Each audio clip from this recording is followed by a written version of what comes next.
Ayan mga kanyusik, kayo po ay nakatutok na sa opinion ko. Kasama niyo po Darlene Olanyo. Mayroon na naman po tayong mga balita, mga topic, mga issue na bibigyan po natin ng opinion ngayong araw po ng Tuesday. Pero bago po tayo dumako dyan sa mga issue at mga maiinit na balita, dito muna tayo sa ating Food for the Soul and Food for the Spirit.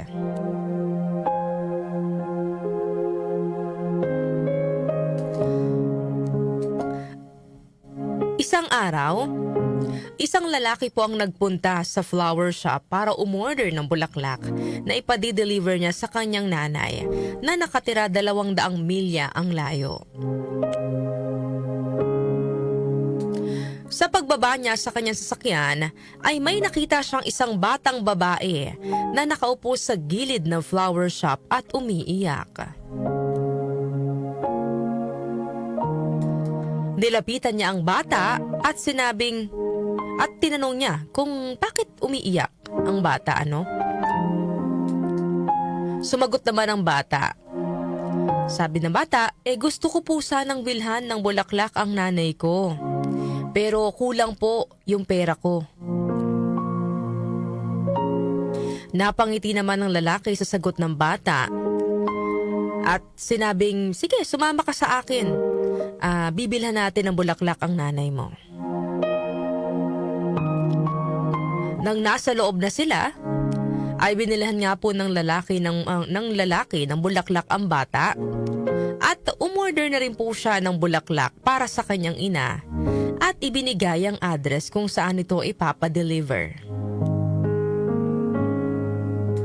Nang papalabas na sila ng flower shop, ay inalok naman po ng lalaki ang batang babae na sumabay na lang sa kanya at ihahatid siya sa kanyang bahay.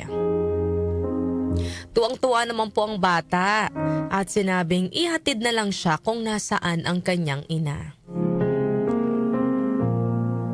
Laking pagtataka naman po ng lalaki nang ituro ng bata ang daan kung nasaan ang kanyang ina at ito ay papunta sa isang sementeryo.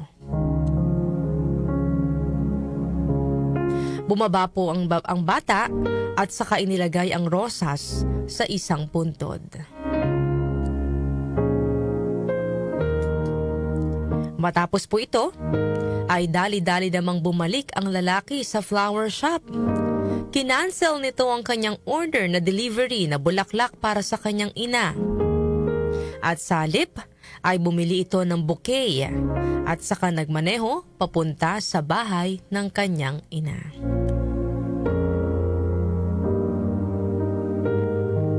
Ano po ang mensahe na nais pong iparating sa atin ng kwentong ito? Madalas po mga kanyusik ay sobrang busy po natin sa maraming bagay. Abala tayo sa pagtatrabaho, sa pag-aaral, sa pagtatravel, at kung ano-ano pang bagay, abala tayo doon sa pagkamit sa mga goals natin. Na sa sobrang busy po natin, minsan hindi po natin namamalayan na nawawala na pala tayo ng oras para sa ating mga magulang.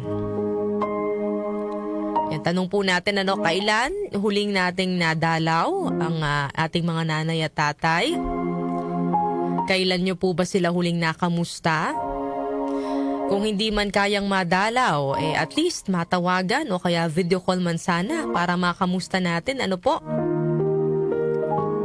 Sabi nga po, we are often busy growing up, but we forget that our parents are also growing old. Minsan po, dahil sobrang busy po natin, hindi po natin napapansin na tumatanda na po pala ang ating mga magulang. May mga pagkakataon pa nga na madadalaw lang sila ng isang anak o ng isang anak ang kanyang magulang kapag huli na po ang lahat. Kapag sadly nasa kabaong na. Yan po yung regrets ng iba sa atin, mga kanyusik, na bandang huli, kapag wala na po ang kanilang mga magulang, doon po sila nagsisisi. Doon nila nasasabi na sana nakapagbigay sila ng mas maraming oras para sa kanilang nanay o tatay. Kaya po, tayong may mga magulang pa, mga kanyusik, hindi pa po huli ang lahat, Kamustahin po natin sila, dalawin, at iparamdam po natin sa kanila ang ating pagmamahal. Ito rin naman po ang utos ng Panginoon, ang mahalin natin ang ating mga magulang. Sabi nga po sa ating verse of the day, Deuteronomy chapter 5 verse 16, "Honor your father and your mother, as the Lord your God has commanded you, that your days may be prolonged, and that it may go well with you on the land which the Lord your God gives you." Yan po ang ating food for the soul and food for the spirit ngayong araw po ng Tuesday.